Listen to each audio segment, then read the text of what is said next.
Hi everyone, this is Kevin Breeze here, coming at you with my review of the Samsung Galaxy J2 for Metro by T-Mobile. So let's get started. Now I do want to point out that there are multiple versions of this device available. So there's an unlocked version, there's versions of this device being sold all over the world. But this specific version of the Samsung Galaxy J2 is the Metro by T-Mobile version. Now, I'm not sure how this is different from the other versions. There might be a lot in common. They might have everything in common. I'm not sure, but I just want to let you know that I've been using the Metro by T-Mobile version of the phone. So if you're looking to buy this through Metro by T-Mobile, then just know that you've come to the right place. Another great thing about this device, and I don't know, this could change in the future, but currently there's a great deal going on with Metro by T-Mobile, and if you get a $60 plan and pay for the tax and activation fees, then you can get this phone for free.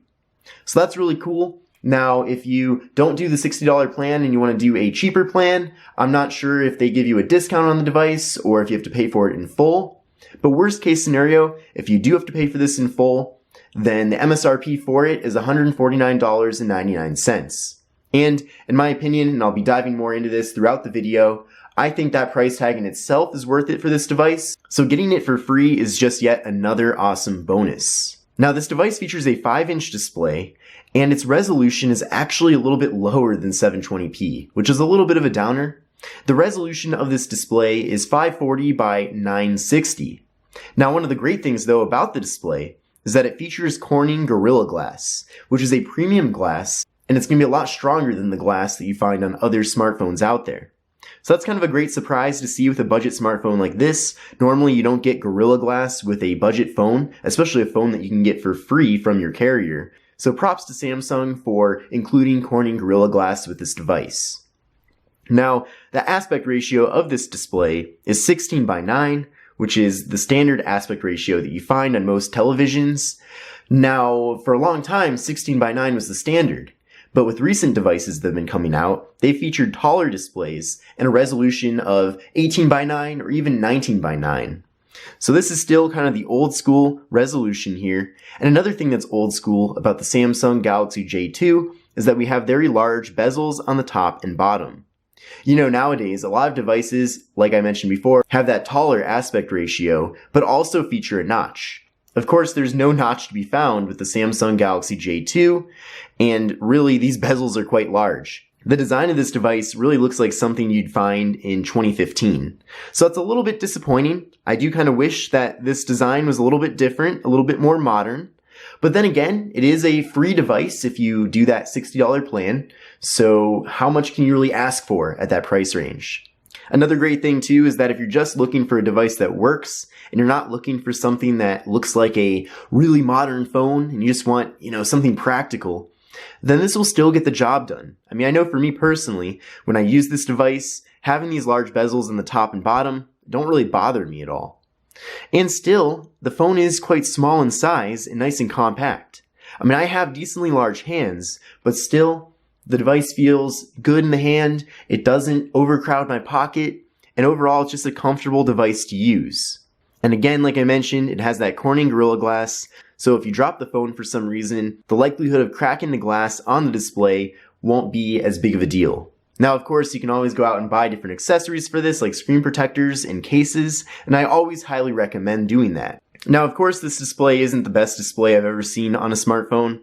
I actually have the brightness up at full blast, and you can see it's still not extremely bright, but it still looks good enough.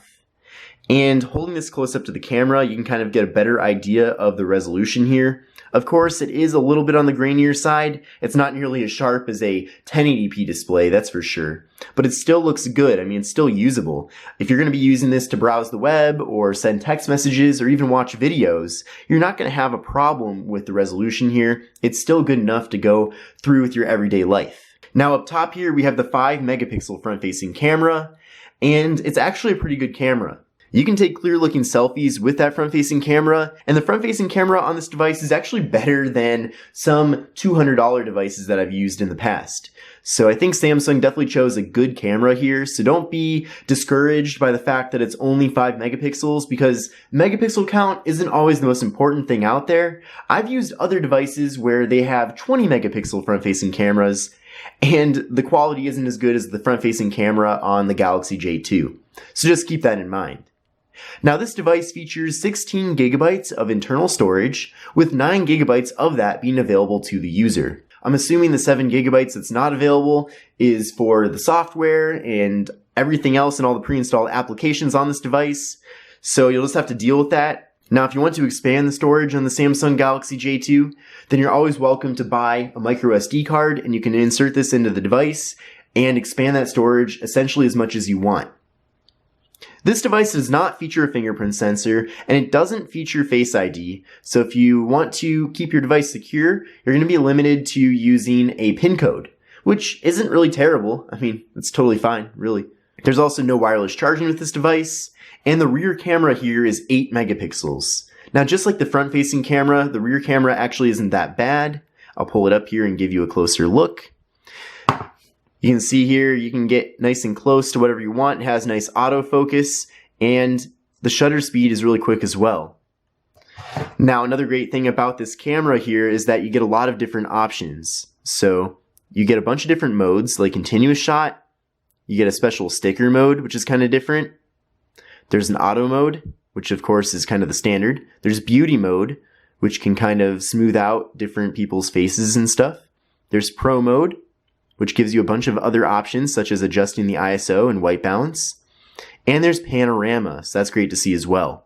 So really a full-fledged, feature-packed camera application here with the Samsung Galaxy J2, which is always great to see. Now, video recording with this device maxes out at 1080p at 30 frames per second, which is certainly competitive. And you can take videos on the fly here and record and everything. And then you can play that content back really easily as well. Just like you can with pretty much any phone for that matter, I suppose. And record and everything. There you go. So that was a little clip I took with this. But all in all, the cameras are solid on this device. Of course, they're nothing like the cameras you'd find on a more expensive device like the Samsung Galaxy S10. But still, I mean, this device is significantly cheaper, so you really get what you pay for. Now, the device features 2 gigabytes of RAM, which I wish there was more than 2 gigabytes. 2 gigabytes really isn't that much for RAM, but it is still good enough to do basic tasks such as make phone calls, type out text messages, and browse the web. You'll also be able to watch videos on here with no problem. Now, this device features a 1.4 gigahertz quad-core processor. I couldn't find anywhere what specific processor is inside of this device. I'm pretty sure it's a Qualcomm processor, but regardless, it's a good processor. It gets the job done. You know, you'll have no problem doing most basic tasks here on the device. Of course, don't expect to do any hardcore gaming or anything like that, but just for essential, normal tasks, you'll be fine. The device features a 2600 milliamp hour battery, which is a pretty impressive amount. And the software that runs on the Samsung Galaxy J2 is Android 8.1 Oreo, but you also have Samsung Skin on here.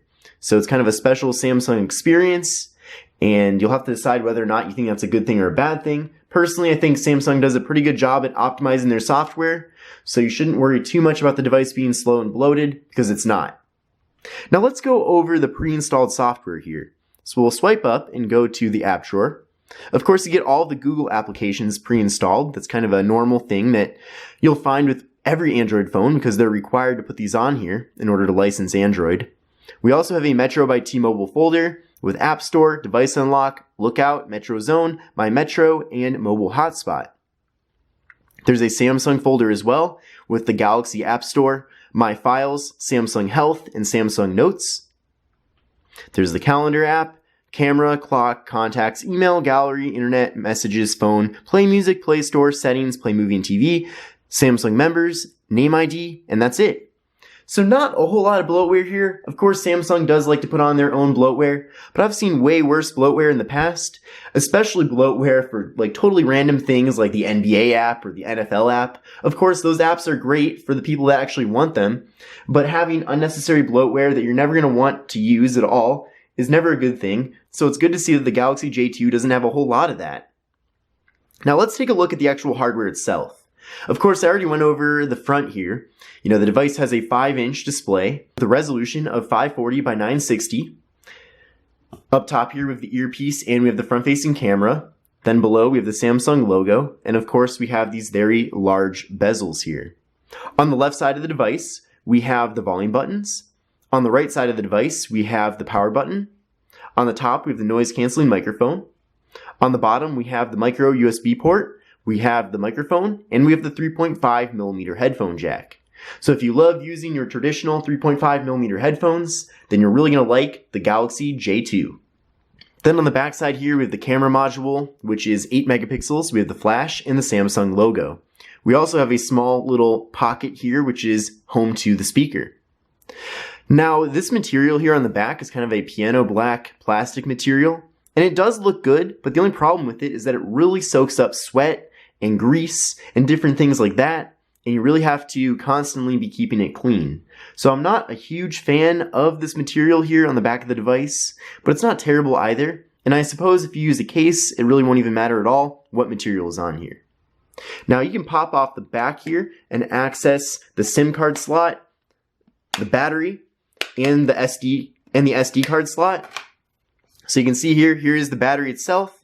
Then we have the slot here for the SIM card and micro SD card.